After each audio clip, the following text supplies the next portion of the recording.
இன்னைக்கு நம்ம குரோகோஸ் basketball 5th எபிசோட தான் பார்க்க போறோம். எபிசோட ஓபனிங்ல நம்ம ககாமி கடைசி செகண்ட்ல ஒரு பாயிண்ட் ஸ்கோர் பண்ணிருப்பான்ல. சோ 198ன்னு சொல்லி நம்ம சைரின் ஹை ஸ்கூல் அந்த கைஜோவை தோக்கடிக்க ஜெயிச்சிட்டோங்கிற விஷயத்த நம்ம சீனியர்ஸாலே நம்ப முடியாது. ஈவன் குரோக்கும் அங்க ஹாப்பியாக என்னது தோத்து போயிட்டோமான்னு அந்த ரியோகா அப்படியே ஸ்டன் ஆயிட்டு லைட்டா கண்ண கசக்க ஆரம்பிச்சிடறானா. என்னடா ரியோகா அழுகுறான்னு எல்லாரும் பார்க்க இது வெறும் பிராக்டிஸ் மேட்ச் தானே அப்படின்னு பார்க்கும்போது அப்ப அவனை உதச்சிட்டு ரியோகோவோட சீனியர் ஏண்டாடி இது வரைக்கும் நீ தோத்ததே இல்ல அப்படின்னு நீ சொல்றதே பெரிய திமிரு. ஆனா இருந்துட்டு போகட்டும், ரிவெஞ்சுன்னு ஒரு வார்த்தை இருக்குதுல்ல, இனிமேலாவது உன் டிக்ஷனரியில அதை புதுசா எழுதிக்கோ அப்படின்னு சொல்லி நம்ம பிளேயர்ஸ் எல்லாம் அதுக்கப்புறம் தேங்க்யூ எல்லாம் பண்ணிட்டு ஹேண்ட் ஷேக் எல்லாம் பண்ணிட்டு இருக்க கைஜோட கோச் பயங்கர கான்ல இருப்பாரு. அதுவே நம்ம ரீக்கா இருக்கிறால பயங்கர ஹாப்பி. இந்த ரியோட்டா பையன் எங்க ஆளக்காரன்னு பார்க்க அவன் மூஞ்சி எழும்பிட்டு இருக்கும் போது அங்க அந்த பச்சை முடிக்காரன் வரான். இன்னைக்கு மோசமான நாளா இருக்க போதுன்னு எனக்கு தெரியும், ஆனா நீ தோப்ப அப்படின்னு நான் எதிர்பார்க்கல. ஏண்டா மேட்ச பாருக்காக வந்த இடம் மிடோரிமா. ஆமா இது ஒரு மொக்கா மேட்ச், குரங்கு கூட ஈஸியா பாயிண்ட் ஸ்கோர் பண்ணிருக்கும். விதி ஏன் எப்பவுமே உன் பக்கம் இல்லங்கிறது இப்பதான் புரியுது.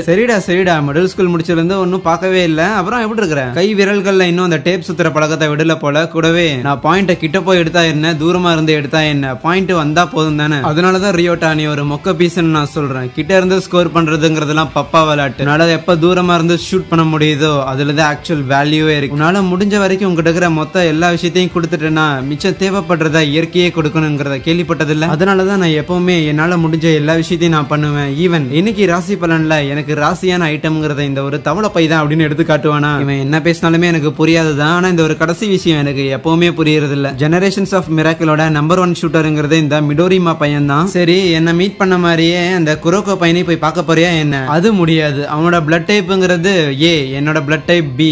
நாங்க 2 பேரும் மீட் பண்ணிக்கிறது நல்லது கிடையாது. அவனோட யூனிக்கான அந்த ஒரு பிளேயிங் ஸ்டைல் அது மேல எனக்கு மரியாதை இருக்குது. பட் இருந்தாலும் அந்த சைரன் மாதிரியான ஒரு மொக்க ஸ்கூல்ல போய் அவன் சேர்ந்தது ஏன்னு எனக்கு புரியல. அப்கமிங் பிரிலிம்ஸ்ல அவங்க டீம் கூட ஒரு மேட்ச் இருக்குது. சோ அதனால தான் சும்மா என்ன பண்றானுங்கன்னு எட்டி பார்க்கறதுக்காக வந்தேன். பார்த்தா ஒர்த்தே இல்ல. டே டிராபிக்கா இருக்குது அப்படிங்கறங்காட்டி விட்டுட்டு வந்துட்டா பார்த்தே அப்படின்னு அந்த மிடோரிமாவோட ஃப்ரெண்ட் பையன் இருக்கிறான்ல, சோ அந்த ட்ரைசைக்கிள் எடுத்துட்டு வர மிடோரிமா அந்த ரியோட்டாட்ட நீங்க ரிவெஞ்ச் வாங்கணும் அப்படிங்கிற அந்த ஐடியா எல்லாம் விட்டுருங்க. ஏன்னா அந்த சைரின் ஸ்கூல் பிரிலிம்ஸ்ல எங்க கிட்ட தோக்க போறாங்க போது அங்க நம்ம ஹீரோஸ் எல்லாம் நடந்து போக ரியோட்டா கவனிக்கிறானா. அதுக்கப்புறம் ஹாஸ்பிட்டல் போய் அடிப்பட்ட நம்ம குரோக்கோவை டாக்டர் கிட்ட காமிக்க பார்த்தா எந்த ஒரு பிரச்சனை இல்லைன்னு சொல்லிடுறாங்க. நம்ம ஹீரோஸுக்கும் ஹாப்பி தான். ஓகே அவனுக்கு எந்த பிரச்சனை இல்ல. கூடவே அந்த கைஜோ ஸ்கூல்லையுமே தோக்கடிச்சிருக்கோம் அப்படின்னு சொல்லி பயங்கர ஹாப்பி ஆகிறானுங்களா. அதுக்கப்புறம் அங்கிருந்து கிளம்பி போய்கிட்டு இருக்கும் போது ஃபைன் நம்ம கேம் ஆடி இருந்திருக்கோம், வாங்க போய் ஏதாவது சாப்பிடலாம் அப்படின்னு பேசிக்கிட்டு இருக்கவே அப்ப கோச் ரியோகோ ஒரு நிமிஷம் நில்லுங்கடா, உங்களுக்கு பஸ் காசு தவிர மிச்சம் எவ்வளோடா இருக்குதுன்னு கேட்க எல்லாரும் எடுத்து பாப்பானுங்களா. பார்த்தா சில்லற காசு தான் தேரும். இந்த லட்சணத்திலேயே சாப்பிட போறீங்க போது எல்லாரும் தலையை தொங்க போட்டு அங்கிருந்து போக அப்ப அங்க ஒரு வேன் கிராஸ் ஆகுமா. அதுல ஒரு அட்வர்டைஸ்மெண்ட் போட்டு வந்திருக்க விசில் எடுத்து ஊதிக்கிட்டு கமான் பாய்ஸ் எல்லாரும் தயாராகுங்க உங்களுக்காக சாப்பாடு இருக்குதுன்னு சொல்லி ஃபுட் காம்படிஷன் போல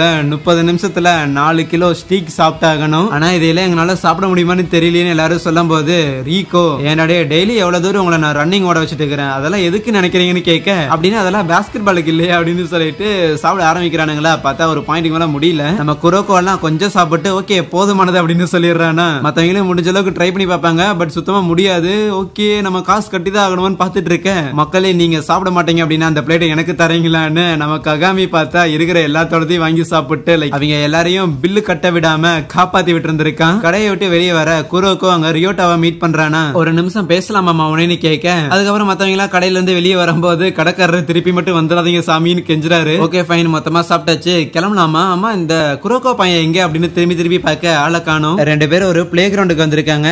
சரி இந்த மாதிரி கடைசியா நம்ம பேசி எவ்வளவு நாள் ஆயிருக்கும். அப்புறம் அடிப்பட்ட இடம் அதுவும் ஓகே தானே.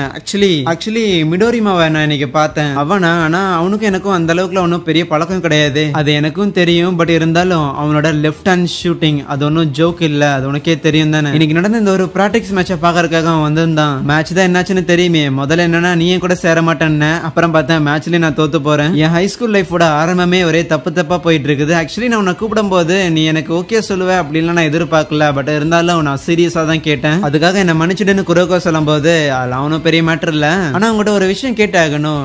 இந்த மாதிரி மிடில் ஸ்கூல் சாம்பியன்ஷிப் நடந்துச்சுல்ல, அந்த ஒரு மேட்சுக்கு அப்புறம் ஏன் நீ காணாம போயிட்ட எனக்கு கண்டிப்பா தெரிஞ்சுக்கிட்டே ஆகணும்னு கேட்க இன்னொரு பக்கம் நம்ம ஹீரோஸ் எல்லாரும் குரோக்கோவை தேடிக்கிட்டு இருப்பாங்க. அவன் எங்க போனானே தெரியல. ஏதோ தெருவுல நாயை தொலைச்சிட்டு தேடுற மாதிரிலாம் இருக்குது அப்படின்னு எல்லாரும் புலம்பிக்கிட்டு இருக்க நம்ம ககாமியும் அப்படியே தேடிக்கிட்டு இருக்கும் போது அங்க சில பசங்க எல்லாருமே ஸ்ட்ரீட்ல பாஸ்கெட் பால் ஆடிக்கிட்டு இருக்க. ஆஹா ஜப்பான்ல கூட இந்த காட்சிகளை பாப்பேன்னு எதிர்பார்க்கலங்க போது அந்த இடத்துல குரோக்கோவும் ரியோட்டாவும் நிக்கிறத கவனிக்கிறானா. ரியோட்டா குரோக்கோட்டா கேள்வி கேட்டு இருந்திருப்பான்ல. சோ அதுக்கு அவன் இல்ல எனக்கே ஆக்சுவலி தெரியல. உண்மையை சொல்ல போனா அந்த ஒரு சாம்பியன்ஷிப் நடக்கும் போது தான் இந்த டைகோ மிடில் ஸ்கூலோட அந்த பாலிசிஸ் இருக்குல்ல, அந்த ரூல்ஸ் அது மேல எனக்கு எனக்கு சில கேள்விகள் வர ஆரம்பிச்சது. என்னமோ ஒண்ணு மிஸ் ஆகுற மாதிரியான ஒரு ஃபீல் இருந்தது. டேய் ஜோக் பண்ணாதடா, ஜெயிக்கிறதானே எல்லாமே, அதுதானே கடைசி வரைக்கும் முக்கியம்னு சொல்லி கொடுத்தாங்க. அது உண்மைங்கிறத நான் ஒத்துக்கிறேன். அண்ட் கூடவே சாம்பியன்ஷிப் நடக்கிற அந்த ஒரு நாள் வரைக்குமே ஜெயிக்கிறது மட்டும்தான் எல்லாம் அப்படிங்கறதையும் நான் நம்பிட்டு தான் இருந்தேன். பட் அதுக்கப்புறம் தான் ஏதோ ஒரு விஷயம் எனக்கு தப்பா இருக்கிற மாதிரி தோணுச்சு. இன்னும் சொல்ல போனா அந்த ஒரு நொடி வரைக்குமே பாஸ்கெட் பால் ஆடுறதுங்கிறது எனக்கு பிடிக்காத ஒரு விஷயமாவும் இருந்தது. நான் முதல்ல பாஸ்கெட் பால் ஆட ஆரம்பிச்சதுக்கு காரணமே அது எனக்கு பிடிச்சிருந்தங்காட்டி தான். அங்கிருந்து வந்ததுக்கு அப்புறம் தடவை ககாமியை பார்க்கும்போது இது வரைக்கும் நான் பார்த்த யாரை விடவுமே பாஸ்கெட் பால் ஆடணும் அப்படிங்கிற அந்த ஒரு பேஷன் அதிகமா அவன்கிட்ட தான் இருந்துச்சு. இல்ல எனக்கு புரியல, சரி விடு, நான் ஒரே ஒரு விஷயம் மட்டும் சொல்றேன். மேபி நீ அந்த ககாமி கூட இருக்கிறதுங்கிறது அவனுக்கு பாஸ்கெட் பால் ரொம்ப பிடிக்கும் அப்படிங்கிற காரணத்தால தானா கூடிய சீக்கிரம் நீங்க 2 பேரும் பிரிஞ்சு போயிருவீங்க. உனக்கு தெரியுமா அந்த ஜெனரேஷன்ஸ் ஆஃப் மிராக்கல்ல இருக்கிற மத்த 4 பேருக்கும் எனக்கும் உள்ள ஒரு வித்தியாசம் பிசிக்கல் எபிலிட்டி எல்லாம் கிடையாது. அவங்க எல்லாருக்கும் செலக்டிவா ஒவ்வொரு ஸ்பெஷல் ஸ்கில்ஸ் இருக்கும். எதையுமே என்னால காப்பி பண்ண முடியாது. இன்னைக்கு மேட்ச்ல தான் ஒரு விஷயத்தை கவனிச்சேன். அந்த ஒரு ககாமி பையனுமே இன்னும் நிறைய விஷயங்களை டெவலப் பண்ணிட்டு தான் இருக்கிறான். அந்த ஜெனரேஷன்ஸ் ஆஃப் மிராக்கல் மாதிரி ஒரு நாள் ஆகுவான். ஆனா அவனுக்கு இன்னும் நிறைய விஷயங்கள் தேவைப்படுது. ஸ்ட்ராங்கான ஆப்போனன்ட்ஸ் கூட விளையாடும் போது கிடைக்கிற அந்த ஒரு த்ரில்லுக்காக அவன் பயங்கரமா எக்ஸைட் ஆகுறான். அண்ட் என்னைக்கு அவன் அந்த ஜெனரேஷன்ஸ் ஆஃப் மிராக்கிள்ஸ் அளவுக்கு பயங்கர டேலண்டடா மாறுறானோ அன்னைக்கு தன்னோட டீமை விட்டு பிரிஞ்சிருவான். ஆனா அப்போ நீ இன்னைக்கு பாக்குற அந்த ஒரு ககாமி இருப்பான்னு நினைக்கிறியான்னு கேட்க, அப்ப பின்னாடி வந்த ககாமி குரோக்கோ ஒரு எத்திட்டு எவ்வளவு நேரம் தேடிட்டு இருக்கிறது, எங்கடா ஊர் சுத்தி இருக்கிறேன்னு கேட்க, ரியோட்டா ஏன் ராசா நாங்க பேசுறதெல்லாம் ஒட்டிக்கிட்டு இருந்தியோ, வேற என்ன பண்ணுவாங்க, நீ எங்கேயாவது இந்த குரோக்கோ பையனை கடத்திட்டு போயிட்டீங்கன்னா கோச் ரீகோக்கு எவன் பதில் சொல்றதுன்னு பேசிட்டு இருக்க. அப்ப அங்க சில ஸ்கூல் பசங்களாரு பாஸ்கெட் பால் ஆடிட்டு இருந்திருப்பானுங்களா, பார்த்தா சில பெரிய பசங்களா வந்துட்டு கண்ணுங்களா நாங்க இங்க ஆடி ஆகணும், வேணும்னா நம்மள ஒரு மேட்ச் போட்டுக்குமா அப்படின்னு அந்த பசங்க எல்லாரையும் புள்ளி பண்ணிட்டு இருக்க. அந்த பசங்க பாயிண்ட் எடுக்கிறதுக்காக பால் எடுத்துட்டு போனா கீழே தள்ளி விடுறது பிளஸ் உதைக்கிறது அடிக்கிறது அந்த மாதிரியான வேலைகளும் பண்ண ஆரம்பிக்க, குரோக்கு பின்னாடி போய் நின்னுகிட்டு என்ன ரசா பண்ணிட்டுக்கிறீங்க, நீங்க ஆடுறது பாஸ்கெட் பால் கிடையாது சண்டை, அவன் என்னடா பண்ணிட்டுக்கிறான், எங்க இவனுங்களும் குரோக்கோ அடிக்க தான் பாப்பானுங்க, பட் இருந்தாலும் ஓகே ஃபைன், உனக்கு அவ்வளவு பாஸ்கெட் பால் தெரியும்னா வாங்க ஆடலாமான்னு கேட்க, எங்களையும் சேர்த்துக்கிட்டீங்கன்னா நல்லா இருக்கணும், ரியோட்டாவும் ககாமியும் வர, என்னடா எதை சாப்பிட்டுடா வளர்றானுங்க அப்படின்னு பார்த்து ஷாக் ஆயிருவானுங்க. ஏன்னா 2 பேரும் அவ்வளவு பெருசா இருப்பானுங்களே. வேணும்னா நீங்க 5 பேரும் டீமா இருங்க, நாங்க 3 பேரே போதும்னு சொல்லும் போது அவங்களுக்கு ஈகோ ட்ரிகர் ஆயிரும். சோ அதுக்கப்புறம் மேட்சும் ஆரம்பிக்கும். கேட்கவே தேவையில்லை, ஆப்போசிட் டீம்ல இருக்கும்போதே அப்படி ஆடினவனுங்க 3 பேரும் பங்கமா அந்த இடத்துல 5 பேரை கம்ப்ளீட்டா சுருள வைக்க, குரோக்கோ வரமா கூட்டு போயிட்டு அவனுக்கு என்ன அவ்வளவு திமிராட, தனியா போய் அவனுங்களை அச்சலாம் நினைச்சிட்டு இருக்கிறேன்னு கேட்க, நோ நோ நோ அவனுக்கு என்ன தூக்கி போட்டு முடிச்சிருப்பானுங்க, நான் சும்மா அவனுங்க தப்பு பண்றாங்க அப்படிங்கறத போய் சொல்றதுக்காக போனேன், நல்லா போன ஏற்கனவே போட்ட கட்ட இன்னும் பெருசாக்கி விட்டு இருந்திருப்பானுங்க அப்படின்னு குரோக்கோவும் ககாமியும் வாக்குவாதத்துல ஈடுபட்டு இருப்பாங்களா. இதை கவனிச்ச ரியோட்டா சிரிச்சிட்டு பரவாயில்ல குரோக்கோவும் கூட திருப்பி வளர்ந்ததே ஹாப்பியா தான் இருக்குது, அப்புறம் இதுக்காக என்னோட ரிவெஞ்சை மறக்க மாட்டேன், பிரிலிம்ஸ்ல சந்திக்கலான்ட்டு போக குரோக்கோ ககாமிய பார்த்து சரி அப்படியே நாங்க பேசிட்டு இருக்கிறத ஒட்டு கேட்டதானே, உன்னோட முடிவு என்னங்கும் போது என்ன நான் பயங்கரமா டெவலப் ஆயிட்டேன்னா அந்த டீம் விட்டு போயிருவேன் அப்படின்னு நினைக்கிறியா, என்னாலதான் தனியா இருந்தா அந்த ஜெனரேஷன்ஸ் ஆஃப் மிராக்கிளை தோக்கடிக்க முடியாது நீ தானே சொன்ன, அப்படி இருக்கும்போது நான் எங்க போறது, கூடவே என்னோட லைட்ல தான் மகனே நீயும் இருந்தாகணும்னு சொல்லும் போது குரோக்கோக்கு ஹாப்பி. அதுக்கப்புறம் 2 பேரும் கிளம்பும் போது நம்ம கோச் கரெக்டா அவங்களை கண்டுபிடிச்சு குரோக்கோக்கு ஒரு ஸ்பியரை போட்டு கூடவே ஸ்கார்பியன் லாக் எல்லாம் போட்டுக்கிட்டு இருக்க, அங்கே இந்த ஒரு எபிசோடை முடிக்கிறாங்க. எனிவேஸ் வீடியோ பிடிச்சிருச்சுங்க போது மறக்காம ஒரு லைக்கும் கூடவே கமெண்ட் ஒன்று தட்டி விட்டு போயிடுங்க. So yeah, thank you.